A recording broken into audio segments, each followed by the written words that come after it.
At the dawn of the 19th century, China was the most powerful economy on Earth.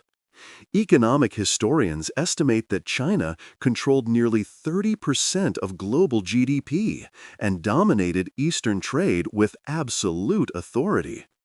China did not need to import anything from the West. Instead, it demanded that all foreign merchants pay for Chinese goods, such as tea, silk, and porcelain, exclusively in silver. This policy caused silver to flow from Europe into China at an astonishing rate. China was receiving over $26 million worth of silver annually, draining Western reserves. Meanwhile, Britain was suffering a financial suffocation. The more the British population consumed Chinese tea, the more the British currency weakened. By the mid-19th century, Britain's silver reserves had fallen by nearly 30%. Britain was losing the economic war without a single shot being fired. The discovery of a weapon. Drugs as a financial tool. In India, the crown jewel of the British Empire, the East India Company began rapidly expanding opium cultivation. The goal was not medical or recreational, it was purely economic. The plan was precise and deliberate. Flood China with opium, create mass addiction, and force China to pay for it with the silver it had been accumulating.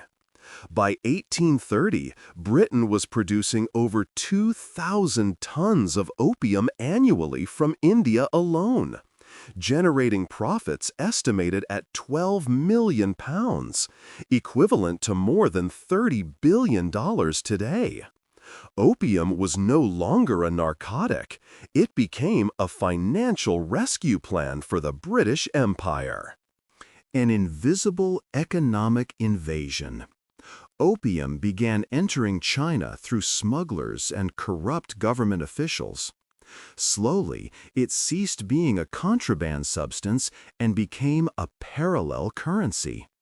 Chinese merchants paid for opium in silver, causing massive amounts of silver to leave the imperial treasury. In less than a decade, over 9 million kilograms of silver flowed out of China.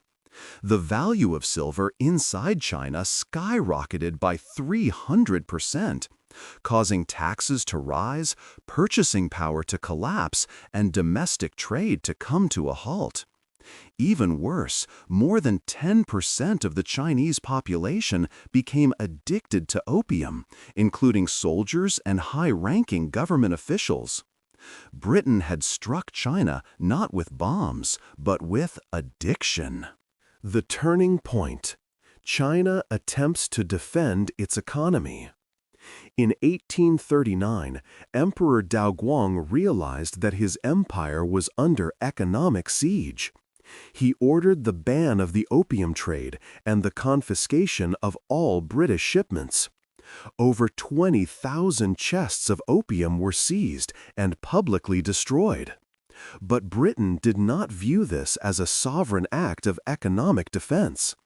It saw it as an attack on its trade and on the stability of its national currency. Opium had become Britain's secret central bank, propping up the value of the British pound. So Britain decided to respond with force. The outbreak of war. Britain defends its right to destroy China's economy. Britain declared war on China in what became known as the First Opium War. The conflict was far from equal. A weakened, addicted Chinese military faced the most powerful naval force in the world. In just 1 year, Britain captured key Chinese ports and forced China into submission. The Treaty of Nanking, signed in 1842, had catastrophic economic consequences for China. The Treaty of Nanking. Opium becomes a legal weapon. The treaty imposed humiliating terms on China. Payment of 21 million ounces of silver as compensation to Britain. Official cession of Hong Kong to Britain. Opening of 5 major Chinese ports to unrestricted British trade. Granting Britain the right to legally sell opium inside China. Through this treaty, Britain not only won militarily, it legitimized drugs as a formal instrument of financial policy. Addiction became an international strategy, and opium became the tool that financed the British Empire's global expansion. The aftermath: the fall of China and the rise of Britain. After the war, Britain's economic output doubled within a few decades, while China lost its status as the world's richest nation and entered what historians call the century of humiliation. Britain emerged as the world's dominant financial center, and the British pound began its rise as the world's leading currency. The Opium Wars were not fought for land or resources, but for control of the global monetary system and trade balance. They were the first modern financial wars in history. What happened next was even more consequential. Britain didn't stop at defeating China.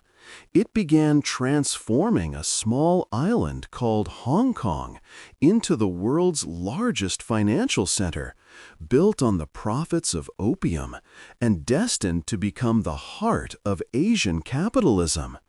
In the next episode, we reveal: how did Hong Kong transform from an opium smuggling port into a financial powerhouse rivaling New York and London?